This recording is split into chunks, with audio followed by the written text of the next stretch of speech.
বাবরি মসজিদ বানাতে চাওয়া বিধায়ক হুমায়ুন কবিরকে সরাসরি ভারত ছাড়ার আলটিমেটাম দিলেন বিজেপি মন্ত্রী অগ্নিমিত্রা পাল। কুরবানি ও পশুবলি নিয়ন্ত্রণে পশ্চিমবঙ্গের নতুন সরকারের এই কড়া অ্যাকশন কি রাজ্যের বড় কোনো সংঘাতের রূপ নিচ্ছে? কিন্তু এর পেছনের আসল রাজনৈতিক খেলাটা কি? আসসালামু আলাইকুম, এখনকার সংবাদের বিশ্লেষণে আপনাকে স্বাগত। এতক্ষণ শুনছিলেন শিরোনাম, এখন বিস্তারিত। ভারতে বিশেষ করে পশ্চিমবঙ্গে ধর্মীয় আচার অনুষ্ঠান এবং গবাদি পশু জবাইয়ের বিষয়টি সবসময় অত্যন্ত সংবেদনশীল। 2026 সালে 13ই মে পশ্চিমবঙ্গ সরকার আদালতের নির্দেশের কথা উল্লেখ করে প্রকাশ্যে পশুবলি এবং কুরবানি নিয়ন্ত্রণের উপর একটি বিশেষ প্রশাসনিক নির্দেশনা জারি করে। নির্দেশনায় অনুমোদিত জায়গায় পশু জবাই, প্রকাশ্যে রক্তপাত এবং গবাদি পশু জবাইয়ের ক্ষেত্রে কড়া নজরদারির কথা বলা হয়। সরকারের দাবি এটি জনস্বাস্থ্য এবং পরিবেশের স্বার্থে নেওয়া হয়েছে। তবে ঈদুল আজহাকে সামনে রেখে এই নির্দেশনা আসায় রাজ্যের মুসলিম সম্প্রদায় এবং বিরোধী রাজনৈতিক শিবিরের মধ্যে তীব্র অসন্তোষ ও ধর্মীয় মেরুকরণ তৈরি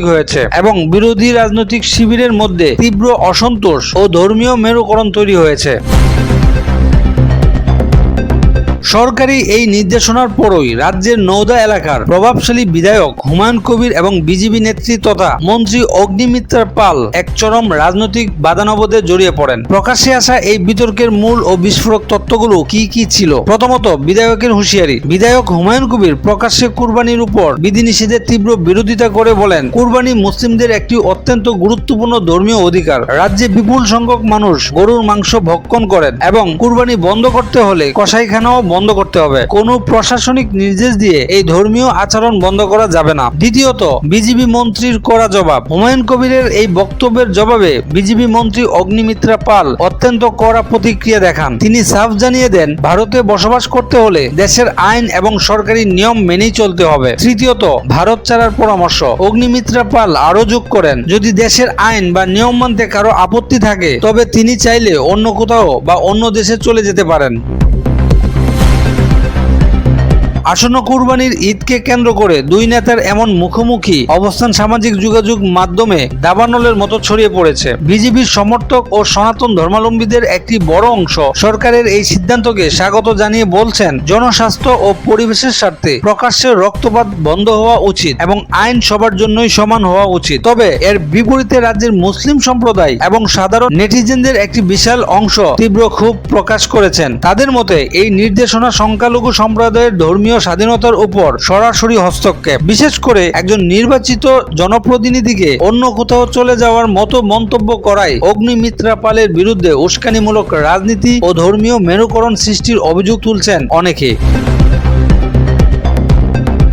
ঈদের ঠিক আগ মুহূর্তে এই ধরনের বিতর্ক তৈরি হওয়া এবং প্রশাসনের এই সিদ্ধান্ত অত্যন্ত সুদূর প্রসারী রাজনৈতিক সমীকরণ নির্দেশ করে। প্রথমত, ধর্মীয় মেরুকরণের রাজনীতি। আসন্ন নির্বাচন বা রাজনৈতিক স্বার্থকে সামনে রেখে এই ধরনের বিতর্ক দুই পক্ষকেই নিজেদের ভোট ব্যাংক শক্ত করতে সাহায্য করে। একদিকে বিজেপি আইন ও পরিবেশের দোহাই দিয়ে তাদের ভোটারদের এক কাট্টা করার চেষ্টা করছে, অন্যদিকে মুসলিম নেতারাও ধর্মীয় অনুভূতির কথা বলে নিজেদের অবস্থান জানান দিচ্ছেন। দ্বিতীয়ত, আইন বনাম ধর্মীয় অধিকারের সংঘাত। 2025 এবং 2026 সালের ভারতের নতুন আইনি ও প্রশাসনিক প্রেক্ষাপটে সিএএ এবং বিভিন্ন রাজ্যের অভিবাসন বা বিদেশি আইনের কড়াকড়ির পর এই ধরনের ভারত ছাড়ার হুমকি মূলত সংখ্যালঘুদের মধ্যে এক ধরনের মনস্তান্ত্রিক চাপ ও আতঙ্ক তৈরি করার কৌশল। তৃতীয়ত, ঈদের আগে আইন শৃঙ্খলা পরিস্থিতি। এই নির্দেশনার ফলে মাঠ পর্যায়ে পুলিশ নজরদারি বাড়লে সাধারণ মানুষের হয়রানি বাড়তে পারে, যার ফলে কুরবানি ঈদকে ঘিরে রাজ্য জুড়ে এক ধরনের তীব্র অস্থিরতা বা উত্তেজনা তৈরি হওয়ার আশঙ্কা দেখা দিয়েছে।